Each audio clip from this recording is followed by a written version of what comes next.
mon métier d'observer la vie des hommes et des femmes de Pompéi et d'attendre leur mort.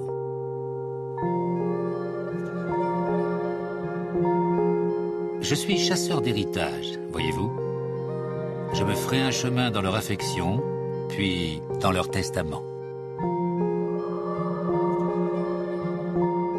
Quel meilleur guide pourriez-vous avoir dans cette ville?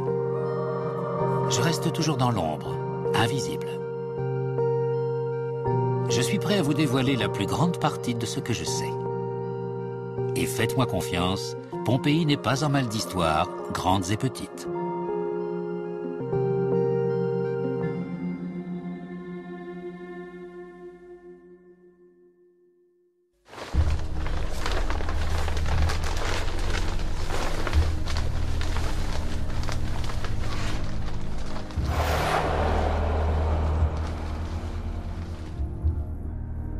Le 27 août de l'an 79 après Jésus-Christ, le Vésuve entre en éruption et enterre la ville de Pompéi sous la lave et la cendre.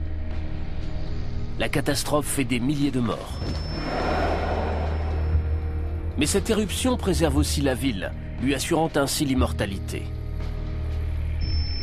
Depuis 250 ans qu'elle a été redécouverte, les touristes y viennent en foule, désireux de revivre au plus près son extraordinaire passé.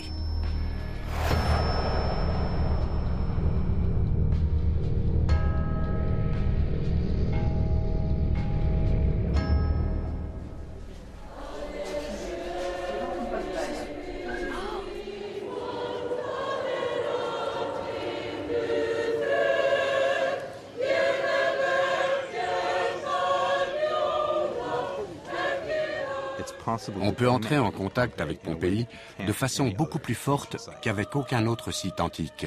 Les rues sont intactes, les bâtiments s'élèvent au-dessus de nos têtes. On peut marcher sur les trottoirs, aller chercher le côté de la rue qui est à l'ombre quand le soleil est trop chaud. Pompéi est incroyablement vivante. C'est un site qui ressemble vraiment à une ville. Ici, vous avez des boutiques. Là, c'est un bordel qui était fréquenté par les habitants de la ville. C'est un site très complet. À Pompéi, on peut vraiment ressentir ce que c'est que d'être à l'intérieur d'une maison romaine. Ce lieu produit un effet de réalité virtuelle. Les gens ont envie de voyager dans le temps, d'entrer dans une machine à explorer le temps. Pompéi crée cette illusion que l'on peut remonter dans le passé, se mettre dans la peau de ses habitants et s'imaginer quelle était leur vie.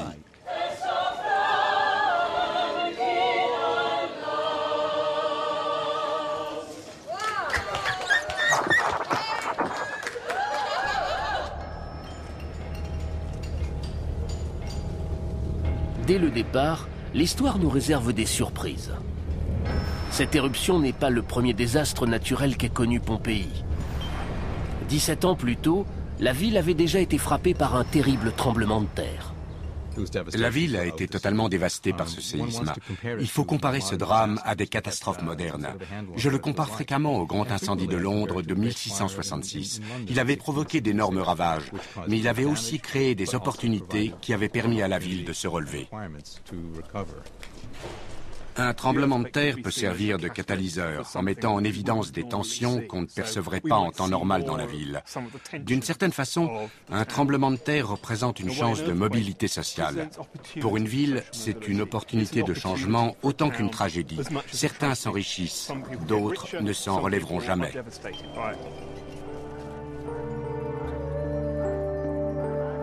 Voici l'histoire de Pompéi dans ces dernières années. Celle de la société à la fois dynamique et cruelle qui a émergé de la catastrophe. Une société dont nous pouvons évoquer les personnages et les voies grâce aux données archéologiques et à une foule de sources contemporaines. Des documents comme des mémoires ou des comptes rendus d'audience sont parvenus jusqu'à nous, ainsi que de nombreux ouvrages littéraires et satiriques de l'époque. En nous appuyant prudemment sur ce que nous savons de façon certaine, nous pouvons tenter de nous représenter ce qu'était la vie à Pompéi.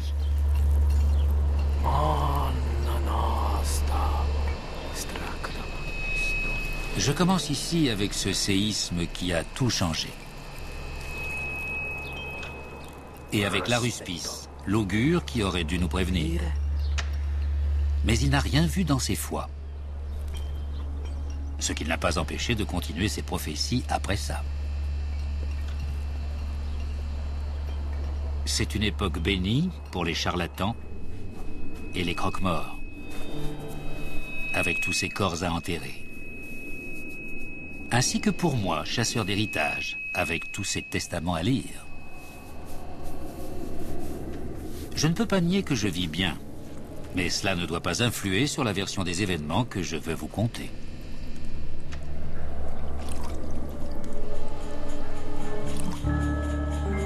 L'histoire de Pompéi dans ces années-là met en lumière toutes les lignes de fracture de la société romaine.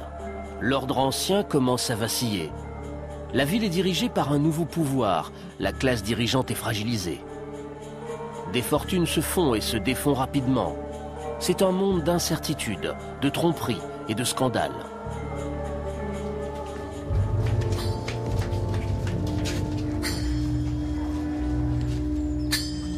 En vérité, nous vivons des jours étranges. Les pères de la ville ont fui sur les collines alentours. Certains quittent définitivement la ville, comme cet homme qui, selon la tradition, fait son tour d'adieu sur sa banquette.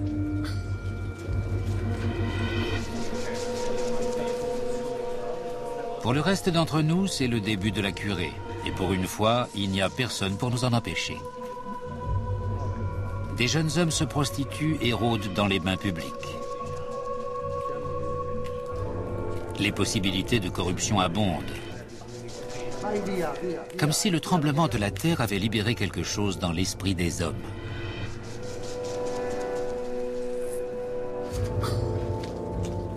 Certains s'adaptent mieux que d'autres. En voici un bon exemple, Scaurus Vettius, un ancien esclave. Il a profité de la mort de son maître. J'étais là quand le testament a été lu. C'est à se demander si c'est bien le séisme qui a tué le vieil homme. Il y a tant de tentations alentour. Mais tous n'ont pas été aussi chanceux. Notre croque-mort a été pris en train de dépouiller les corps dont il devait prendre soin. Comme il était aussi le bourreau de la ville, c'est à son assistant qu'on a laissé le soin de le crucifier. Pouvez-vous imaginer ça ? Le tissu social de notre ville est en train de se déliter.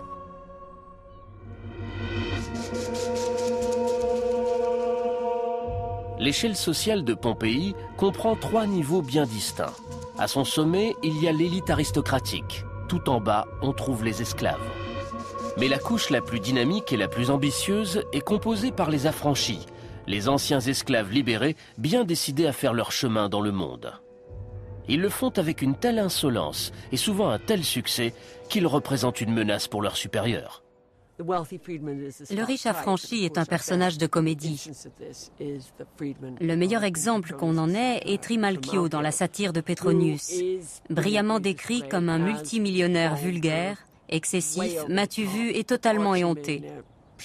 Ce genre de caricature montre que ceux qui les décrivent se sentent menacés par ces affranchis richissimes et vulgaires. J'ignore à quel point, mais c'est bien ce sentiment qui se cache derrière ces satires.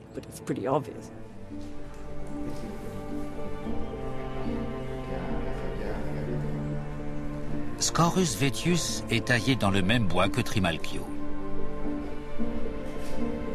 Ôtez le charme, accentuez la brutalité, abaissez vos exigences et vous obtiendrez Scaurus.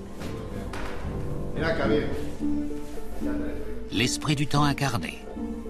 Il aime se vanter qu'il est l'original, l'inspiration de l'écrivain. Sans comprendre bien sûr qu'il est le bouffon de la farce.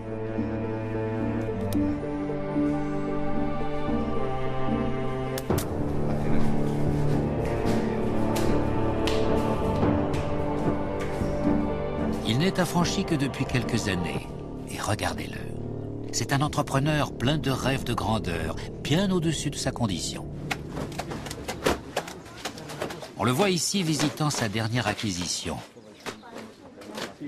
Une blanchisserie. Scaurus a commencé dans la sauce de poisson. Il a très bien réussi dans cette branche. Puis sur un coup de tête, il a tout revendu pour investir dans les fouleries, le commerce du tissu et de la blanchisserie. On disait que sa femme en avait assez de l'odeur de poisson. La transaction se révèle payante. Les canalisations de la ville ayant été endommagées par le séisme, les fouleurs revendent leur commerce à bas prix. Scaurus est là, qui attend. Son récent héritage le met en position de créer un empire.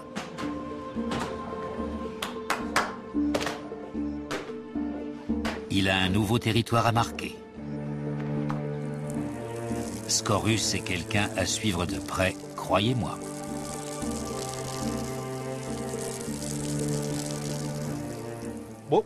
Dans beaucoup d'écrits de l'époque, on sent une colère contre les affranchis. Dans l'œuvre de Petronius, on s'aperçoit que ces gens sont plus riches que l'aristocratie terrienne et qu'ils risquent de tout s'accaparer. Ce sont eux qui régalent lors des dîners, ils croulent sous l'argent, et ce sont leurs fils qui vont siéger au conseil municipal.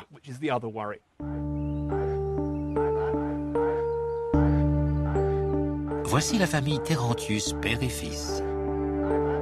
Leur nom figure dans l'aristocratie de Pompéi depuis des générations.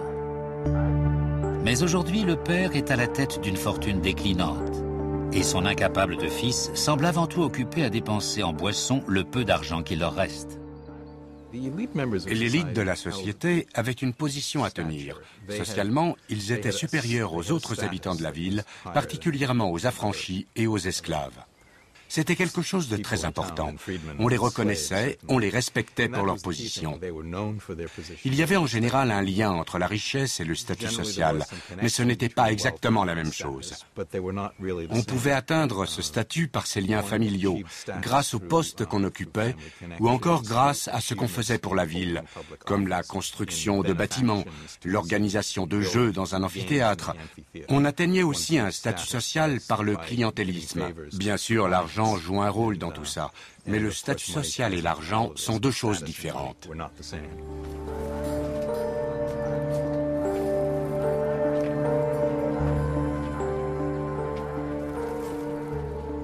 Terentius père a autrefois siégé aux côtés du défunt au conseil municipal. Il vient lui rendre un dernier hommage. L'arriviste Scaurus préside la cérémonie. Pour certains, c'est l'ascension sociale, pour d'autres, la déchéance. Scaurus et la famille Terentius sont comme les deux faces d'une même pièce. Ils se surveillent mutuellement et se méfient terriblement l'un de l'autre. Suivons-les et voyons lequel est le mieux placé pour survivre et prospérer après le traumatisme qu'a vécu notre ville.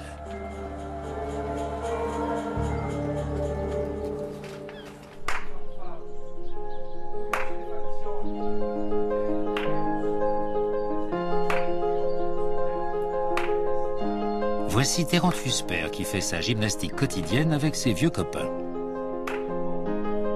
Son premier esclave leur lit de la philosophie. Beau tableau, vous ne trouvez pas? Même à la retraite, Terentius aime encore en imposer. Il a participé autrefois à la gestion de la ville. Il fait partie de la vieille garde. Aujourd'hui, il ne commande plus que dans sa propre maison où il ne peut pas abandonner ses vieilles méthodes autoritaires.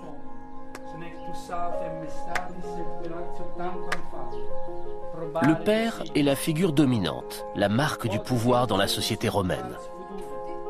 L'empereur est acclamé et adoré comme le père de l'Empire romain, et chaque famille pompéienne est dirigée par son propre petit empereur. Le pater familias, le père de la maisonnée.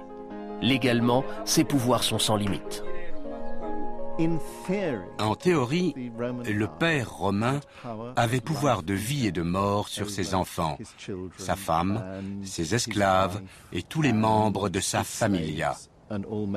En fait, le terme familia fait avant tout référence à ses esclaves. Il ne désigne pas la famille au sens moderne où nous l'entendons. Le patriarche peut donc afficher l'image d'une très forte autorité à Rome.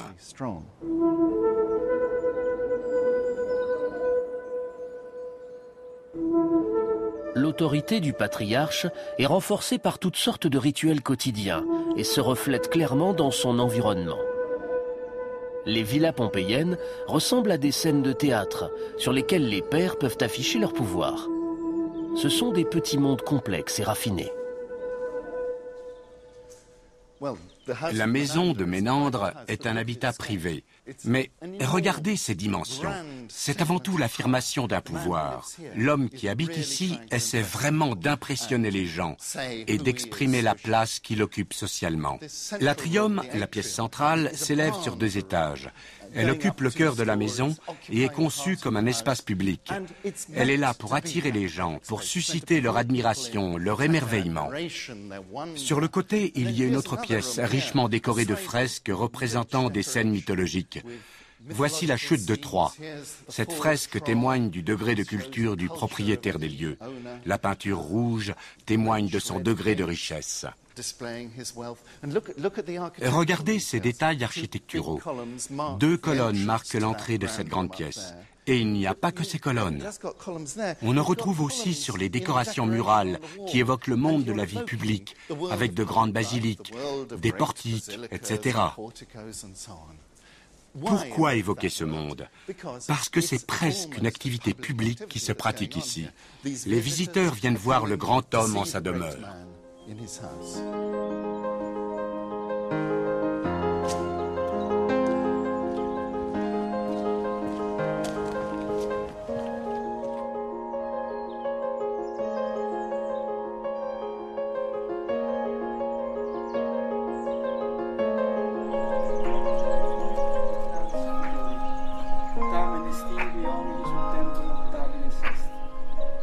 Les démonstrations de force hebdomadaires à la demeure de Terentius se déroulent rarement comme prévu.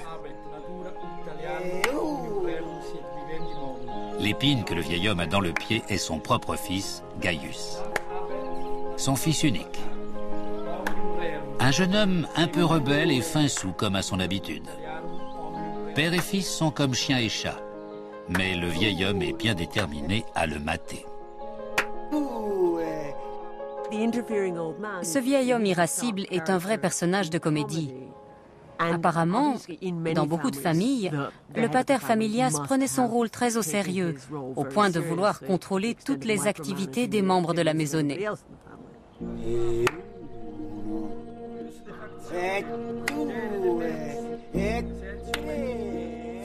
Dans le monde romain, le père avait un grand pouvoir, mais sa relation avec un fils adulte pouvait être très difficile. Ce fils devait être respectueux, devait montrer une véritable piété envers son père.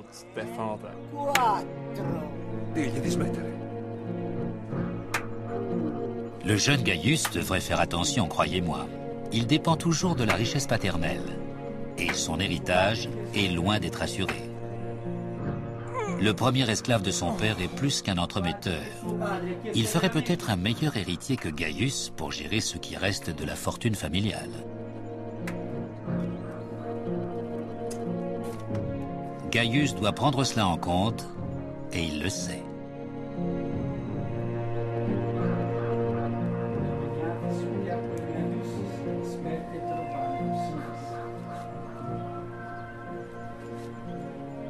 Dans la hiérarchie des familles romaines, les esclaves peuvent occuper une place bien plus importante qu'il n'y paraît. Ce qui est frappant, c'est la liberté d'action des esclaves. Les commerces étaient gérés par des esclaves. À qui laissait-on le soin de faire tourner la boutique? Qui s'occupait des bébés? L'esclave était un membre de la famille. On dispose malheureusement de très peu de témoignages sur les expériences individuelles d'esclavage. Les maisons elles-mêmes sont conçues pour rendre les esclaves invisibles. À l'arrière de la maison de Ménandre, l'architecture est faite pour distraire l'attention. Nous ne sommes pas censés aller regarder derrière ce coin, car c'est là que se trouve la partie invisible de l'activité de la maison. C'est là que se trouvent les quartiers des esclaves. On se trouve subitement dans un monde totalement différent. Il n'y a plus de belles décorations, on est dans un couloir étroit. Tout est de facture très grossière, le plâtre est nu. Il y a des pièces sombres de chaque côté, ce qui offre un contraste complet avec l'autre côté de la maison. Des amphores ont été rassemblées ici, dans une de ces petites pièces. Le long de ce couloir très étroit, on voit encore des petites pièces qui servent soit à une destination précise, soit peuvent être utilisées comme chambres par les esclaves. Tant que l'Empire romain était en phase d'expansion, chaque nouvelle conquête fournissait un apport de nouveaux esclaves. Au moment de la destruction de Pompéi, l'Italie en compte 2 à 3 millions. S'ils jouent un rôle important dans la société, ils sont privés de tout droit et n'ont aucun statut social. Ils dépendent totalement des caprices de leur maître.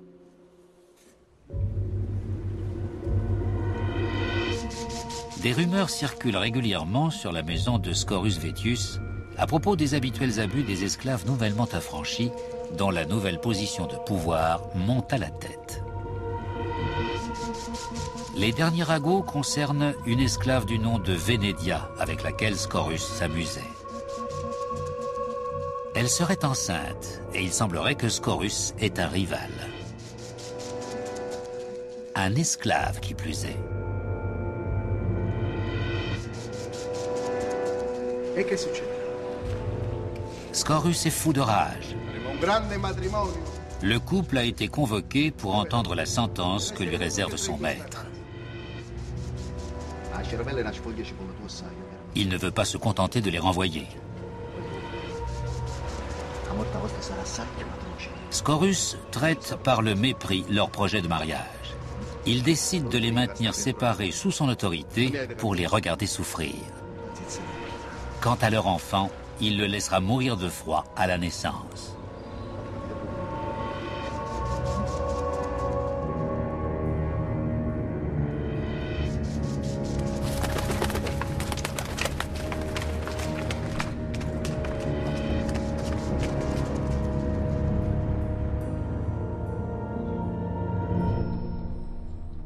L'esclavage n'est pas forcément une condition permanente. Il existe toujours des possibilités d'ascension sociale, même pour les membres les moins favorisés de la société. Certains esclaves peuvent espérer accéder à la liberté selon le cérémonial d'usage. La cérémonie au cours de laquelle un esclave était libéré était très formelle. Elle s'appelait la manumission. On frappait l'esclave au visage. Cette gifle montrait que l'esclave était encore sous le pouvoir de son maître. En théorie, l'esclave pouvait alors se lever et partir pour ne jamais revenir. Mais dans la pratique, les liens sociaux de l'esclave passaient encore par son maître. Ainsi, en tant qu'affranchi, il restait en général son client. Il faisait toujours partie de la famille élargie et très souvent, il agissait comme son agent. En ce moment, à Pompéi, on parle beaucoup d'un scandale entourant une autre jeune fille. Une jeune esclave du nom de Petronia Justa qui affirme être libre. Nous avons appris l'existence de cette femme, Petronia Justa, grâce à des documents retrouvés dans une maison d'Herculanum. Petronia Justa a eu un différend avec son maître, qui a été porté devant l'un des hauts magistrats de la ville. On dit que Petronia Justa a traîné son maître en justice. Elle exige d'être libérée. Elle a vécu toute sa vie dans la maison de ses maîtres. Mais récemment, on lui a rapporté qu'elle n'aurait en fait jamais été une esclave. Elle est convaincue qu'elle a été trompée. Et elle a réussi à trouver des témoins.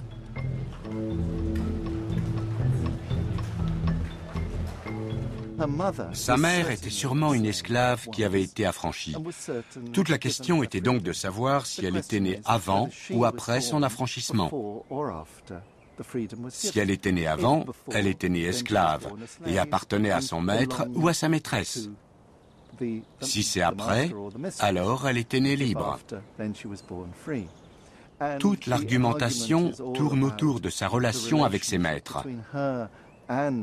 Ne l'ont-ils pas traitée comme leur fille? Oui, ils l'ont traitée ainsi, ont répondu les différents témoins. Mais qu'est-ce que cela prouvait? Qu'elle était traitée comme quelqu'un de libre ou comme une esclave? Le maître de Petronia est effondré. En plus de la honte qu'il éprouve à voir l'affaire traîner devant la justice, il prend mal la trahison de Petronia. Ce procès est un affront, et le verdict? Seul Petronia entretient quelque espoir, le magistrat prononce un non-lieu. C'est le début d'une déchéance annoncée. Sa maîtresse la renvoie de la maison à jamais. Le bruit court qu'elle aurait rejoint une bande peu recommandable de gens de théâtre.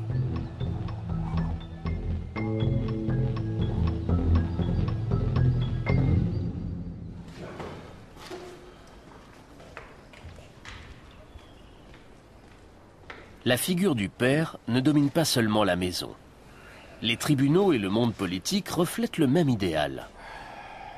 Les hauts magistrats sont les pères de la cité.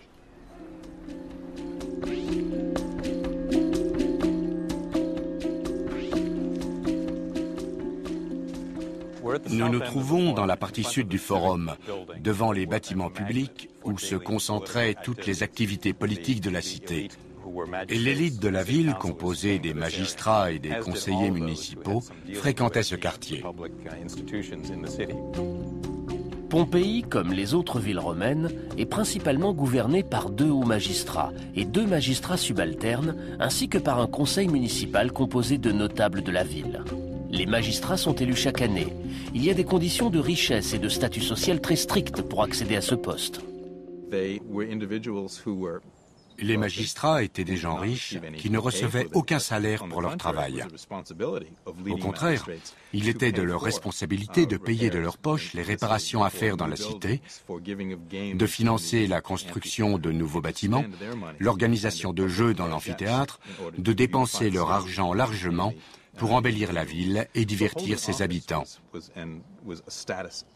La position de magistrat conférait donc en quelque sorte un statut de mécène pour la ville tout entière.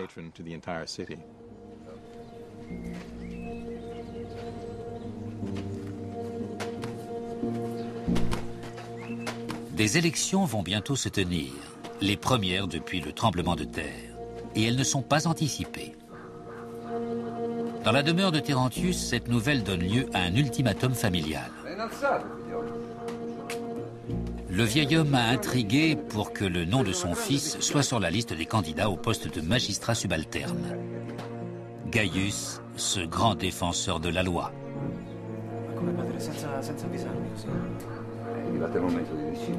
Son père lui a donné une dernière chance de sauver son héritage, à la condition qu'il obtienne ce poste et redore ainsi le blason de la famille.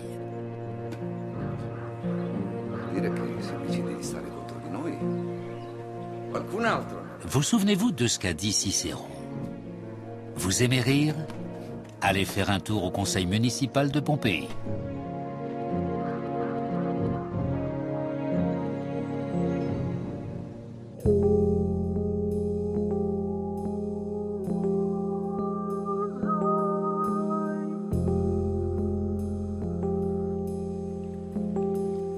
Si Pompéi est avant tout un monde d'hommes, certaines femmes ont parfois la chance d'atteindre un statut social important et d'acquérir une identité propre.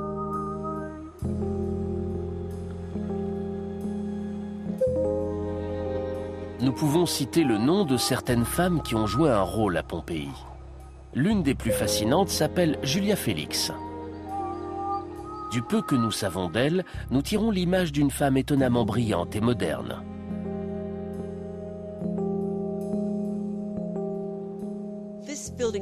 Ce bâtiment a appartenu à Julia Félix. Nous le savons grâce à une inscription qui dit que Julia Félix le louait. On pense qu'elle louait seulement une pièce où les gens pouvaient organiser des fêtes avec leurs amis. Ce merveilleux salon et sa fontaine décorée de scènes où l'on voit le Nil avec des pygmées et des hippopotames. Des scènes qui évoquent pour les convives cet espace méditerranéen si important, tant sur le plan intellectuel que spirituel, qu'était la ville d'Alexandrie en Égypte. Si l'on regarde de ce côté, cette impression est renforcée par le grand bassin que l'on voit ici, enjambé par 3 ponts. Il devait certainement rappeler aux convives le canal de Canope, le grand canal qui reliait Alexandrie au Nil. Au bout de ce canal se trouve une pièce qui, par sa décoration, est sans nul doute un autel dressé à Isis, la déesse dont le culte était très populaire à cette époque à Pompéi. Julia se place au centre de cet espace.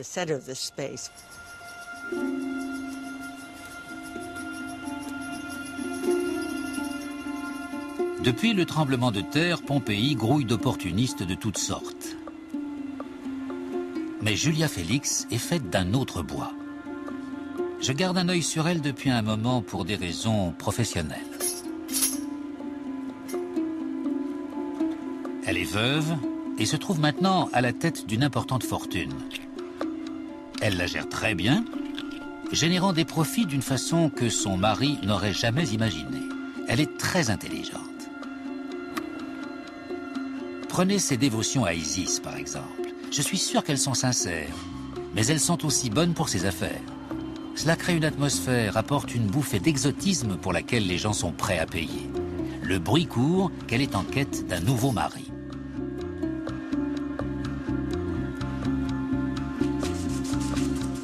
Un culte religieux tel que celui d'Isis peut donner à une femme une identité et pour celles qui deviennent prêtresses, un statut social.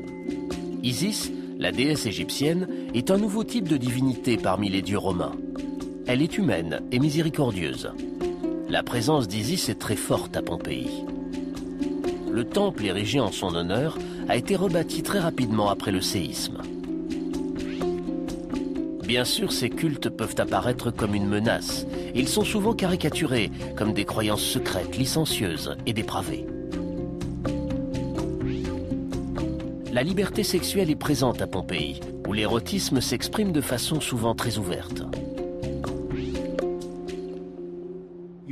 On trouve des peintures érotiques un peu partout dans Pompéi. On est tenté d'en conclure qu'une grande liberté sexuelle régnait dans la ville et qu'on pouvait afficher ce genre d'images partout sur les murs.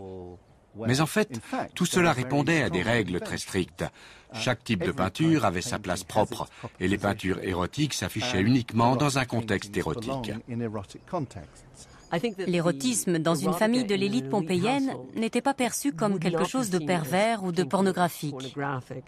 On le concevait certainement plutôt comme un divertissement spirituel et plein de charme. Il dépassait le cadre de la simple relation physique. Dans la maison des Vétis, on peut voir sur la porte un homme pesant son phallus sur une balance avec pour contrepoint un sac d'argent. Il faut bien comprendre qu'il ne s'agit pas là d'une peinture érotique. Un grand phallus est un signe de chance et il n'y a aucune gêne entourant ce sujet.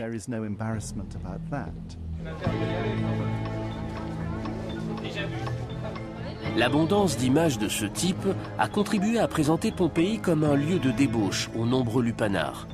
Un mythe victorien voulait même que ce soit ce climat d'immoralité sexuelle qui ait conduit à la destruction finale de la ville.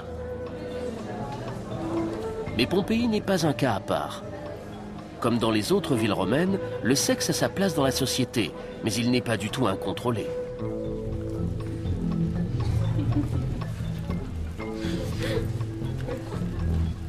La prostitution fait partie des réalités quotidiennes de la ville et elle est très liée à l'esclavage.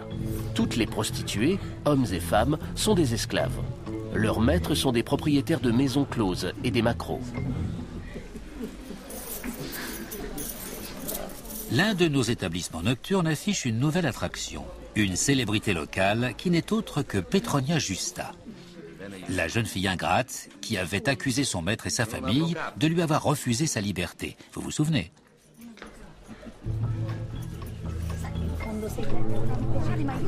Parmi ses clients qu'elle ne cesse d'ennuyer avec ses histoires d'injustice, se trouve un avocat qui a accepté de défendre son cas en appel et de raconter la triste histoire qui l'a mené jusqu'à la prostitution. Il est intéressant d'entendre ce témoignage sur sa carrière d'un homme qui la connaît de première main. Mais l'histoire laisse le juge de marbre. L'appel est rejeté. Entre-temps, le maître de Petronia est mort. De chagrin, dit-on. La fille veut maintenant exposer son cas à Rome.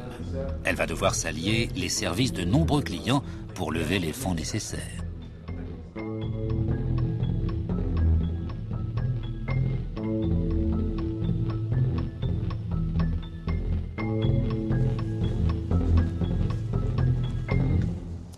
Nous nous trouvons au centre de Pompéi, à une courte distance du Grand Lupanar, qui se trouve dans une rue parallèle. Les rues sont plus étroites. Ici, la foule est plus dense. On voit de nombreuses petites cabines destinées à la prostitution. Elles ne comportent qu'un lit de pierre et ont une petite entrée donnant sur la rue, fermée par un simple rideau, si l'on en croit les récits qui sont parvenus jusqu'à nous. Ces petites venelles sombres se trouvaient juste à l'arrière des maisons de l'aristocratie.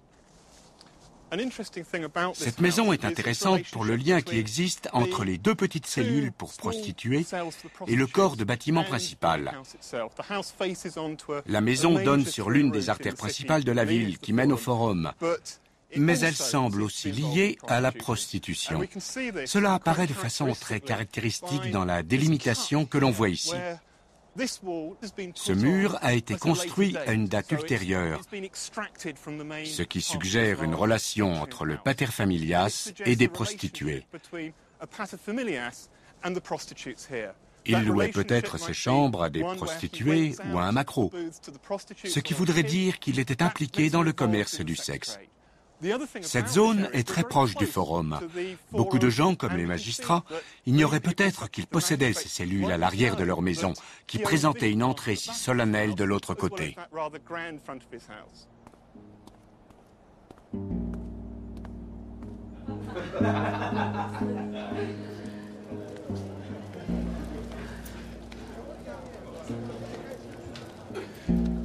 La stigmatisation du commerce sexuel est fortement ressentie par les prostituées elles-mêmes, qui occupent le bas de l'échelle sociale. Mais cela ne déteint pas sur leurs clients.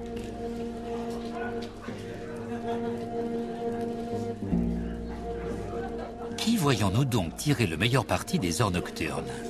Gaius Terentius, notre candidat au poste de magistrat subalterne dans les élections à venir. Il cherche à gagner des voix, c'est certain.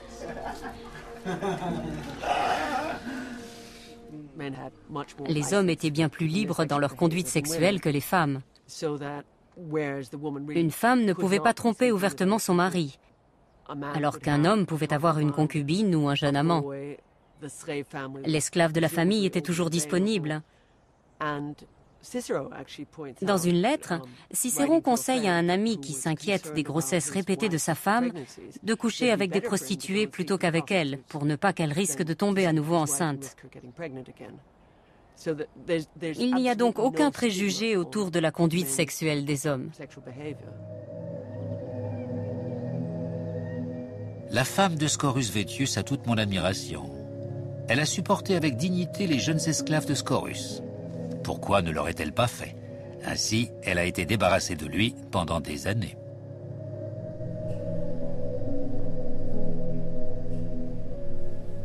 Mais aujourd'hui, l'une d'elles, Vénédia, menace la tranquillité du couple. Désireuse de changer de condition, elle affirme que l'enfant qu'elle porte est celui de son maître. C'est ingénieux. Elle n'a rien à perdre et beaucoup à gagner. L'Aruspice, notre augure, a été appelé. Si, comme elle l'affirme, il peut être prouvé qu'elle porte un garçon, le sort des deux femmes pourrait s'inverser.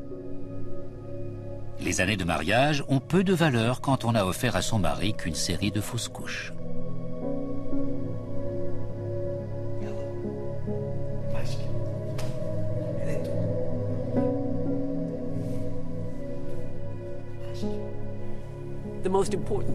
Le rôle le plus important de la femme était de donner des enfants, en grande quantité de préférence. En fait, la mère est plus estimée, particulièrement la mère de familles nombreuses, que la jeune fille vierge. La figure de la jeune fille est beaucoup moins idéalisée que celle de la matrone aux nombreux enfants.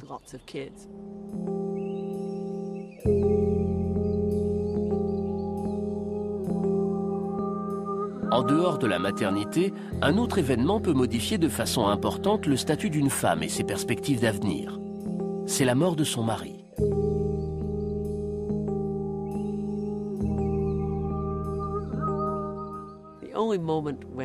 Une femme ne pouvait être considérée comme vraiment émancipée qu'à la mort de son mari. Jusque-là, elle avait toujours un gardien. Elle était toujours sous le contrôle d'une figure masculine. On voit beaucoup plus de femmes agir de leur propre gré et contrôler leurs biens après leur veuvage qu'avant. La mystérieuse Julia Félix s'est finalement trouvé un homme à ce qu'il semble. Je ne peux pas dire que je m'en réjouisse, mais c'est ainsi. Il s'appelle Marcus Petilius Obelius. Tout frais retraité de l'armée, il n'est arrivé que récemment à Pompéi, à la recherche d'une propriété où il pourrait s'installer. Julia l'a pris sous son aile. Leurs sentiments sont clairs. Malgré la fructueuse indépendance de son veuvage, elle est prête à se remarier.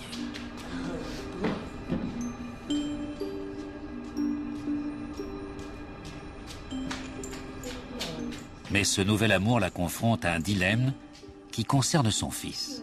Car malgré toute l'amitié que lui témoigne Marcus, ils représentent une menace l'un pour l'autre.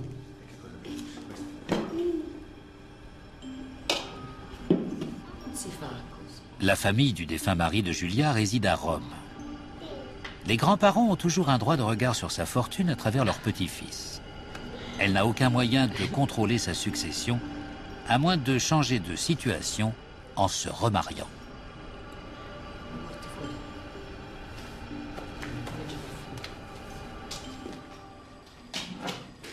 Mais à ce moment-là, elle perdrait son enfant pour toujours. Elle doit donc choisir son fils ou Marcus.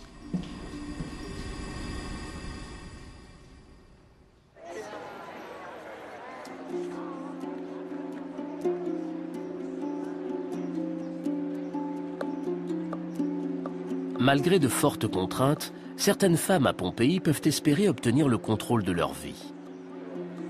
Elles sont peu nombreuses, mais la société n'est pas si répressive que ça. Des femmes aux destinées très différentes sentent qu'un changement est possible et que leur vie ou celle de leurs enfants peut s'améliorer.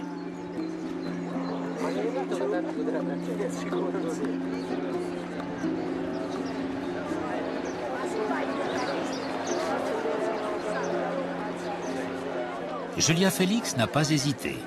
Marcus et elle sont déjà fiancés. Son fils est parti pour Rome. Pour garder le contrôle de ses biens, il faut qu'elle ait un nouvel enfant.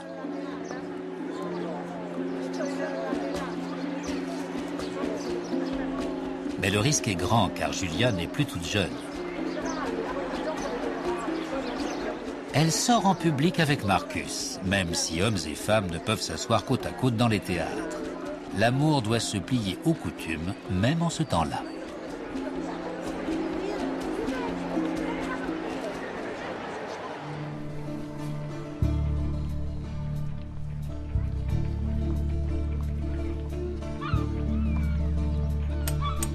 Près du port, Pompéi offre une image totalement différente. Sur les quais, les marchandises sont déchargées des navires avant d'être entreposées. Les affaires ont repris depuis le tremblement de terre, d'après ce que j'ai entendu, même si je ne m'aventure pas moi-même dans cette partie de la ville. Je le faisais autrefois. Ma carrière a commencé dans cette rue, bien avant que je ne trouve ma vraie vocation.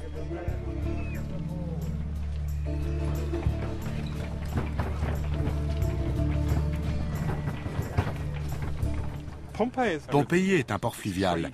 Il commerce avec le reste du bassin méditerranéen. On y trouve du vin en provenance de l'Est comme de l'Ouest de la Méditerranée. Du garum, un condiment à base de poisson qui vient d'Espagne.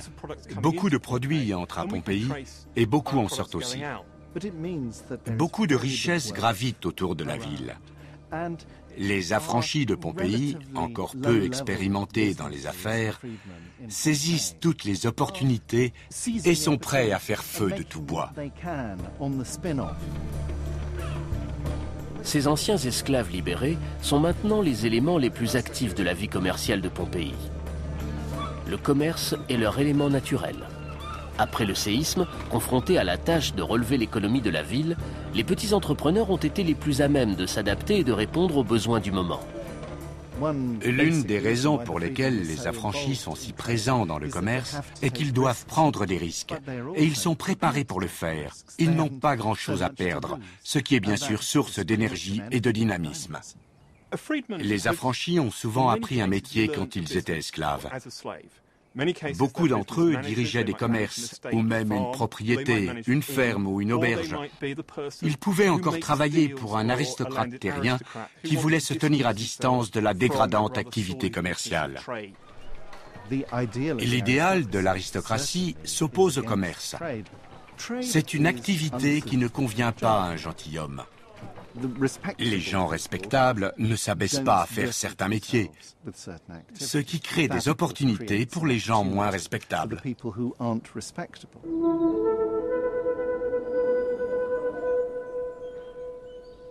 Les historiens pensaient autrefois que la vie commerciale avait stagné à Pompéi après le tremblement de terre, que les gens étaient partis établir leur commerce ailleurs.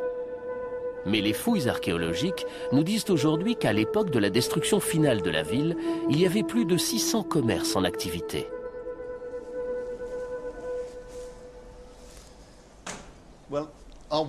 Cette grande entrée est typique des devantures de boutiques. C'est un très bon exemple du dynamisme de la vie commerciale qui reste vigoureuse malgré le séisme, malgré les séismes à répétition qu'endure la ville. On voit ici une petite pièce où les commerçants gardaient leur argent. On a trouvé un sac contenant la recette du jour. Ensuite, si on va par là, on trouve une foulerie. C'est très intéressant. À première vue, ce qu'on voit ici ressemble au bassin d'eau de pluie d'un atrium. Il y a de belles décorations tout autour. Mais en fait, ce bassin servait à laver les tissus. C'est l'endroit où on les fabriquait. En venant ici, on découvre l'activité réelle de la maison. On voit ici une foulerie en état de marche. Le commerce de tissus représentait une part très importante de l'économie antique, dont on ne trouve que très peu de traces archéologiques, mais que l'on voit ici de façon très physique. Voici la série de bassins dans lesquels on travaillait les tissus. Ils étaient baignés dans toute une série de substances, dont de l'urine humaine. Les fouleurs n'avaient pas très bonne réputation en ville, car ils récoltaient l'urine pour travailler leurs tissus. Ce genre de métier était réservé exclusivement aux affranchis, même s'il était très rémunérateur. Le jeune Gaius Terentius n'est pas en bonne position dans l'élection qui approche. Son père, vous vous en souvenez, menace de le déshériter s'il n'est pas élu au poste de magistrat subalterne.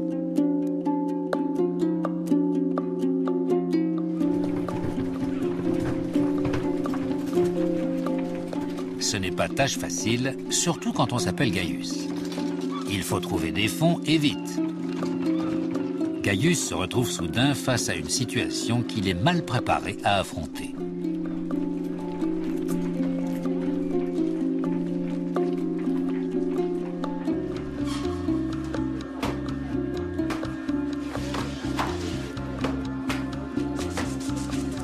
Il espère trouver un sponsor en la personne de Scaurus Vettius. Savoureuse ironie.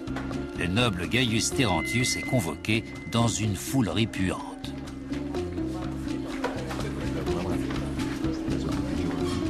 Avec un homme comme Scaurus, il y a toujours un prix à payer, même pour le plus petit soutien financier. Ce qui l'intéresse, c'est l'approvisionnement en eau de la ville. Les canalisations n'ont pas été entièrement réparées depuis le séisme. Si elles l'étaient d'une façon qui favorise le commerce de Scaurus par rapport à ceux de ses concurrents, cela pourrait peut-être le convaincre de soutenir Gaius dans sa campagne.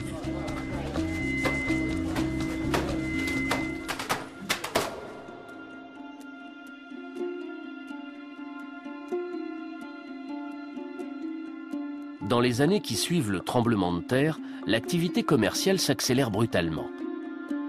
Les empires commerciaux s'accroissent, l'activité gagne de nouvelles branches. On a découvert que même des villas d'habitation ont été transformées pour être adaptées à des fonctions commerciales. Ce qui est inhabituel dans la propriété de Julia Félix, c'est la nature très raffinée de l'espace commercial. Contrairement au très beau jardin qu'elle réservait peut-être à son usage et celui de ses amis, cet espace est très accessible. Nous sommes dans une boutique qui vend de la nourriture chaude, une sorte de café si vous voulez. L'endroit où l'on vend la nourriture aux clients donne sur la rue et ils peuvent ensuite entrer ici, s'asseoir dans cette salle à manger toute simple pour déjeuner avec leurs amis. Durant les beaux jours, les clients allaient peut-être manger dans ce jardin qui était même agrémenté d'une piscine. Bien qu'ils soient en mauvais état aujourd'hui, ces bains devaient être très agréables. Ils sont beaucoup plus petits que les grands bains publics de Pompéi, mais beaucoup plus grands que des bains privés. Il y avait cette jolie cour, une série de chambres froides et chaudes, et même un bain froid où l'on pouvait se plonger, pourvu d'une petite fenêtre qui donnait sur le jardin. Cette propriété locative a été très bien conçue.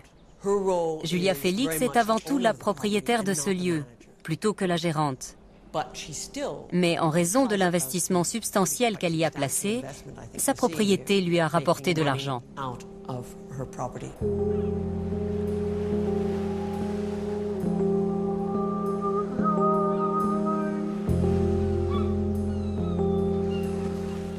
Les succès commerciaux de Julia Félix s'enchaînent rapidement. C'est l'une des femmes d'affaires les plus en vue de la ville.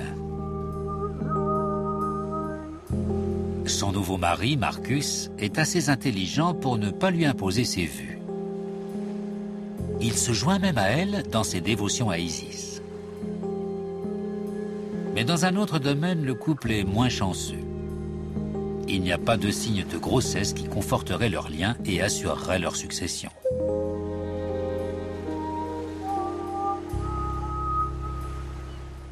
Ils remettent leur sort entre les mains de la déesse et l'implorent d'intervenir en lui faisant des offrandes.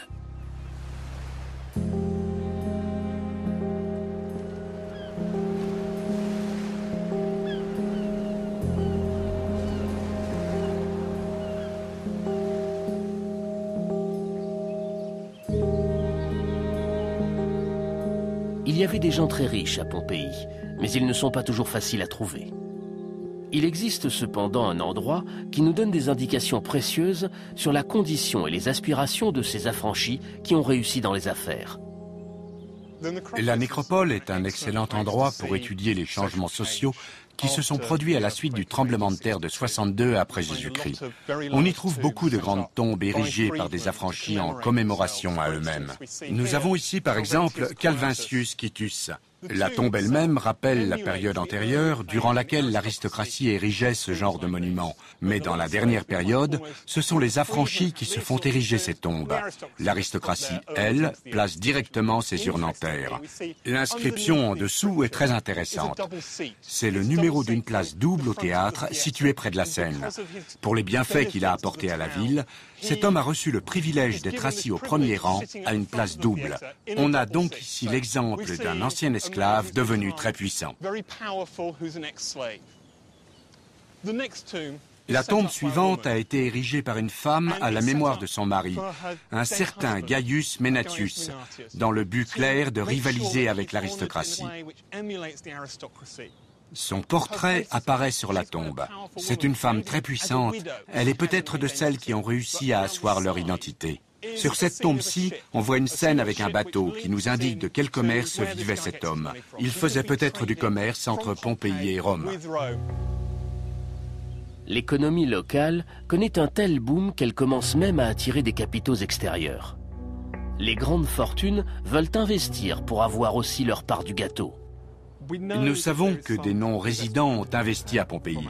Cela est attesté en particulier par une série de tablettes qu'on a trouvées au moment de la construction de l'autoroute au sud de Pompéi. On les appelle les archives de Sulpici. Elles témoignent de l'activité d'un groupe d'affranchis qui commerçait avec Pompéi. Ces marchands n'étaient pas originaires de la ville. Les tablettes de Sulpici nous donnent un aperçu de gens qui commerçaient dans des branches très variées. Immobilier, vente d'esclaves, diverses formes de vente au détail.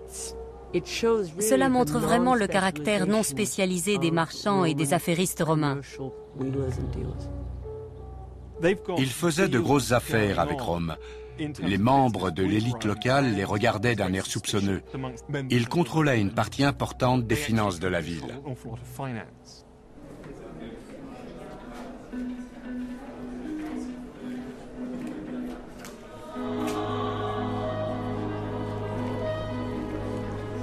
Aujourd'hui, notre candidat Gaius Terentius va enfin savoir s'il a trouvé un soutien pour sa campagne en la personne de Scaurus Vettius.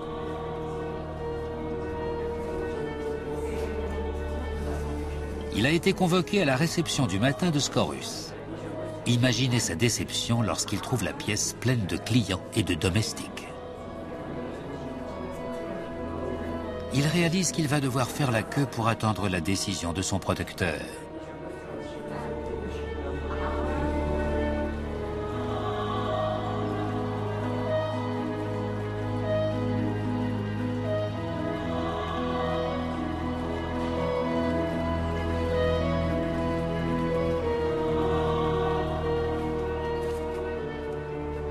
Ces deux-là forment un duo de comédie.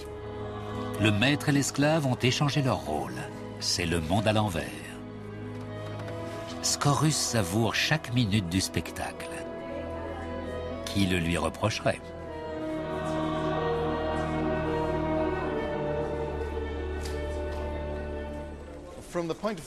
Du point de vue du propriétaire de la maison, la salutation du matin est la réception où sa crédibilité sociale est mise à l'épreuve.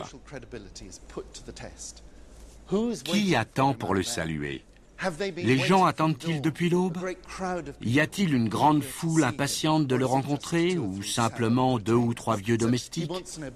Il veut savoir tout cela, car cette foule de clients est le signe de sa position sociale. Il doit mettre cela en scène. C'est un grand spectacle.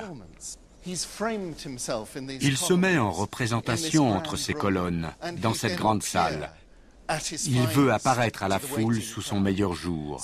Et toute l'architecture contribue à faire de lui un mécène, un grand homme.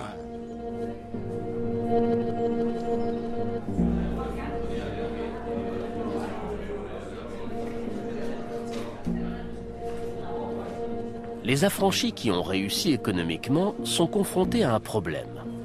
Comment transformer leur richesse en ce type de pouvoir et de dignité que la société respecte et dont jouissent leurs homologues nés libres? S'ils peuvent reproduire les valeurs et le style de vie de l'élite, ils n'ont pas accès au vrai pouvoir, ni à un statut social respectable. Mais dans une société en perpétuel changement, comme à Pompéi, on trouve toujours des voies détournées pour atteindre son but. Scaurus peut jouer au protecteur avec la plupart d'entre eux. Mais malgré les apparences, il a autant besoin de Gaius que Gaius a besoin de lui. Les élections qui approchent les intéressent autant l'un que l'autre. Et Scaurus a l'intelligence de voir quel bénéfice il pourrait tirer de son soutien à Gaius. Le marché est passé. Quelle belle équipe il forme pour le bien de la ville. Parce que les affranchis sont exclus de la vie politique, il y a d'autres structures au travers desquelles ils peuvent exprimer leur pouvoir et leur dignité.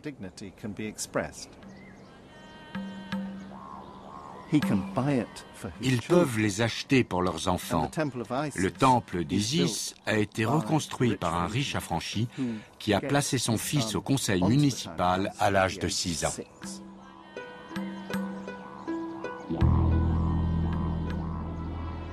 Il n'existe pas de décurion de 6 ans. Ce fils est donc là pour représenter son père, et son père a acheté ce prestige pour sa famille en finançant cette coûteuse restauration.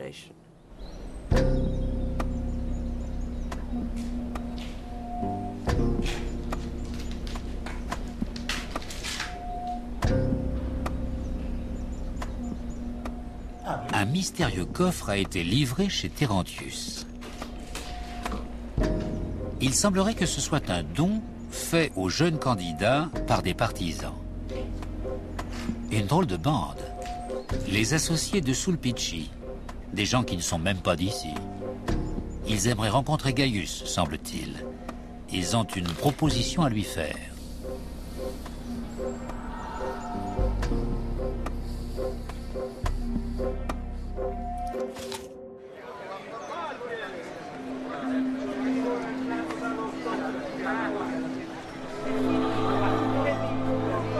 Si le commerce est le domaine des affranchis, le service public, la vie politique de Pompéi sont contrôlés par l'aristocratie. Dans les villes romaines, l'espace public est conçu pour refléter les hiérarchies de pouvoir. Il sert à rappeler quotidiennement à chacun sa place dans la société. La hiérarchie de Pompéi peut être perçue dans le théâtre, parce que les places reflètent le statut social des spectateurs. Les conseillers municipaux ont les meilleures places, et tout au fond, on trouve les femmes et les esclaves. On a ainsi un microcosme du concept de société pompéienne, où chacun connaît sa place. Quand on est assis au fond, on sait qu'on est à moins que rien. Quand on est au premier rang, on sait qu'on a réussi. J'ai été témoin d'un outrage qui a été commis à Pompéi. Une terrible injustice. Un honnête affranchi a été puni pour avoir violé les règles de statut social. Mais le crime de cet homme n'était qu'une infraction mineure. Apercevant son ancien maître au théâtre, il décida de le rejoindre avant que le spectacle ne commence, pour parler du bon vieux temps et lui faire part de ses succès. Mais ce n'est pas ainsi que son geste fut perçu.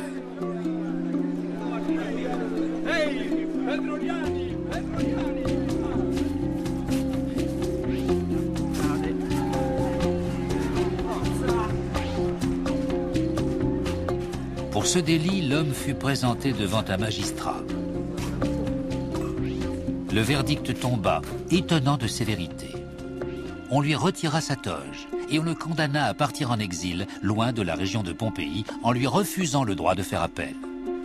Sa propriété fut confisquée par le conseil municipal. Pouvez-vous croire cela? Mais le magistrat était un ami du maître, voyez-vous. Voilà comment ces gens-là tirent les ficelles. Dans le monde moderne, on parle de plafond de verre pour indiquer que les niveaux hiérarchiques ne sont pas accessibles à tous. Dans le monde antique, le plafond était plutôt en ciment. On ne pouvait pas voir au travers. L'affranchi connaissait ses limites. Il espérait que la génération suivante pourrait les repousser. Mais le but principal du système était de maintenir le statu quo pour que l'aristocratie puisse préserver son statut. L'élite laissait très peu de gens progresser jusqu'au plus haut niveau de l'échelle sociale.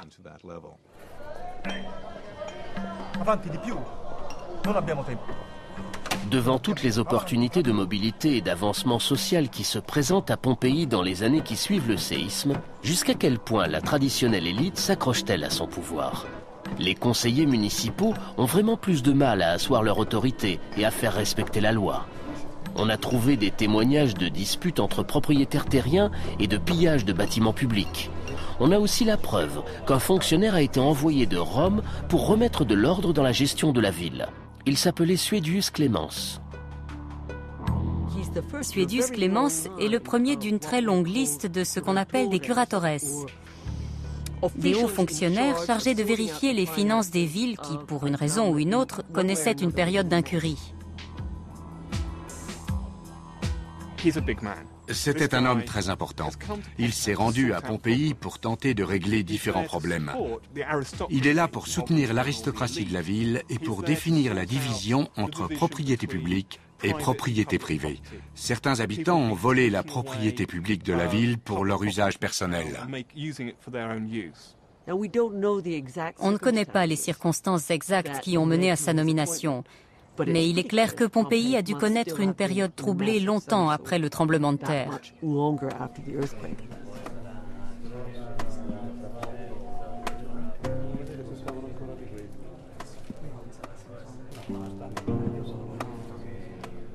Gaius Terentius, l'homme du moment, s'est rendu au bain situé hors de la ville pour rencontrer les représentants des associés de Sulpici, de riches investisseurs et de possibles rivaux dans le cadre de sa campagne électorale.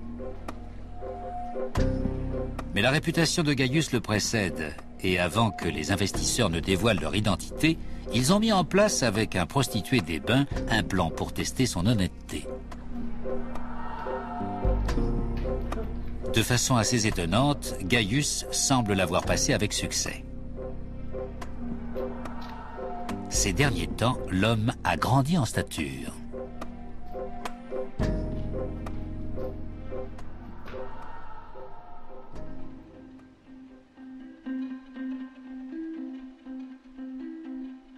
Étant donné la richesse et les opportunités d'investissement qu'offre la ville, un dernier mystère entoure le réveil de Pompéi après le tremblement de terre.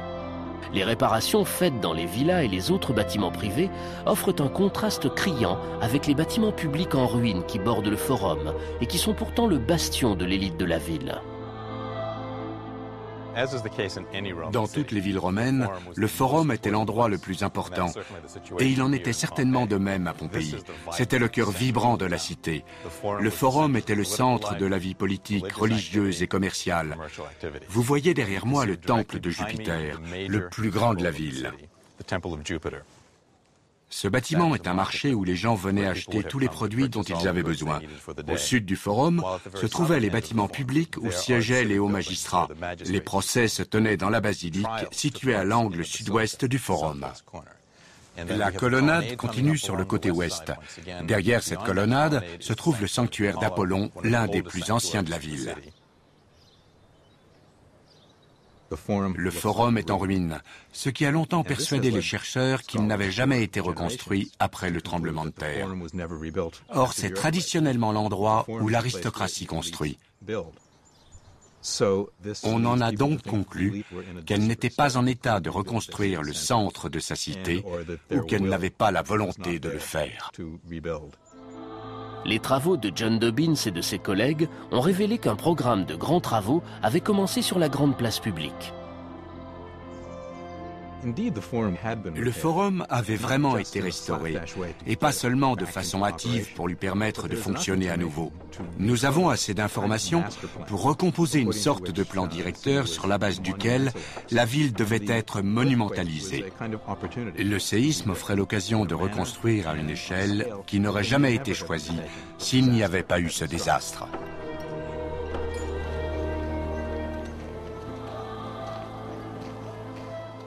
Le forum est en ruine parce qu'il a été vandalisé et peut être pillé de façon systématique dans les années qui ont suivi l'éruption. La reconstruction du forum apparaît certainement comme une réaffirmation des valeurs de l'élite à Pompéi. Le centre-ville est transformé en une vitrine qui célèbre l'aristocratie locale.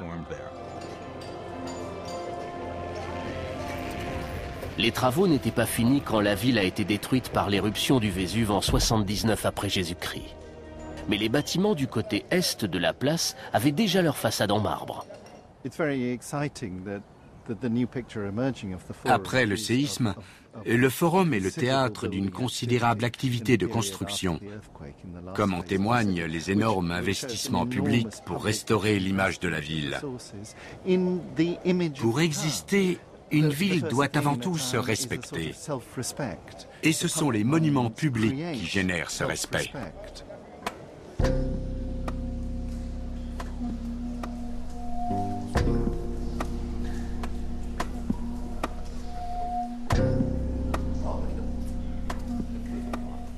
Après avoir mis à l'épreuve la réputation de Gaius, les associés de Sulpici lui font une proposition. Ils sont intéressés par le forum. Ils veulent que de nouveaux bâtiments y soient construits, à la gloire de l'empereur et de l'État. Et cela avec des investissements locaux. Il y a encore de lucratifs contrats immobiliers à emporter et les Sulpici seraient bien placés pour les exploiter. Ils sont prêts à financer Gaius pour qu'il offre un bâtiment à la ville. Il devra ensuite persuader les autres Pompéiens les plus influents de faire de même. Voilà quelles sont leurs conditions. Alors, Scaurus ou les Sulpici? Gaius doit peser prudemment sa décision, et il lui reste peu de temps pour le faire. Les élections approchent.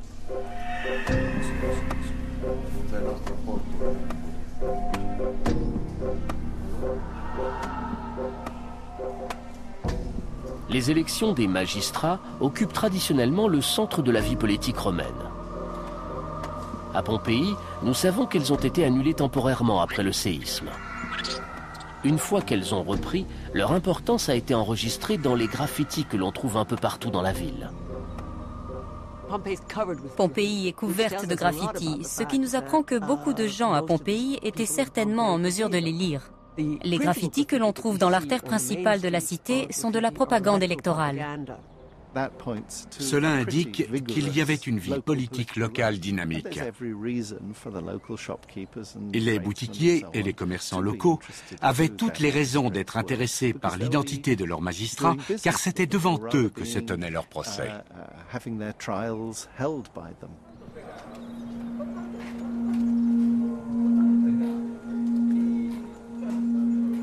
L'intérêt que témoigne la population pour le système électoral peut sembler moderne et démocratique. Mais dans les faits, c'est surtout un exercice de contrôle de l'élite.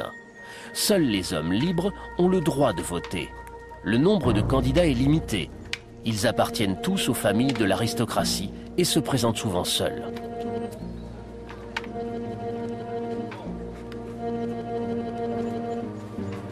L'heure des élections est enfin arrivée. Gaius va obtenir son poste. Il a maintenant des soutiens importants en la personne des Sulpici.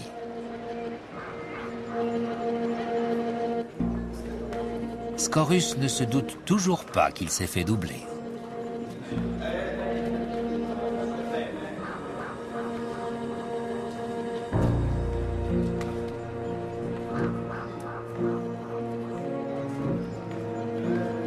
Gaius aura des questions bien plus importantes à régler que de misérables petits problèmes de canalisation d'eau.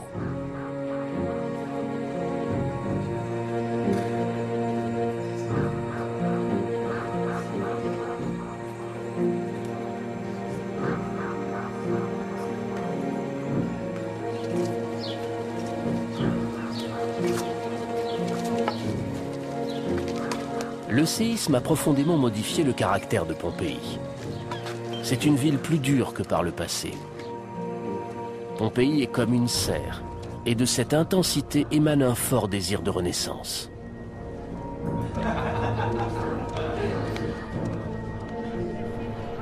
Il y avait une énergie et une détermination incroyables dans la cité. Les choses bougeaient, des gens accédaient à la richesse, jouaient des coudes pour obtenir une position. Ils n'ont pas baissé les bras pour s'asseoir sur les ruines du passé. La vie a repris le dessus.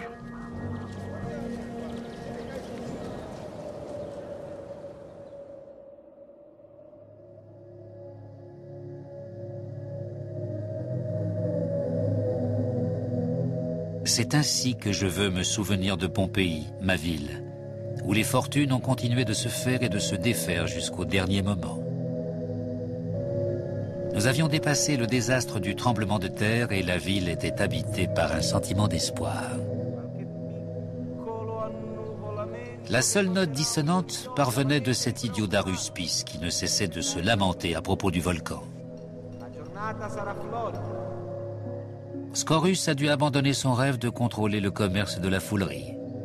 Les canalisations n'ont jamais coulé dans le sens qui lui était favorable. Et il n'a pas eu d'héritier mâle. Vénédia a donné naissance à une fille. La femme de Scaurus s'est arrangée pour qu'elle meure de froid.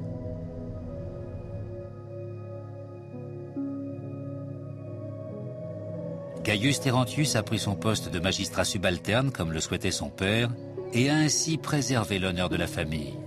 Mais le vieil homme avait déjà sombré dans la démence et il finit ses jours sans jamais se rendre compte des succès de son fils. Le problème de la succession restait ouvert pour Julia Félix et Marcus. Ils n'avaient pas d'enfants, mais ils étaient heureux. Ils ont sauvé un bébé du froid, une petite fille abandonnée, et son petit visage souriant les a comblés.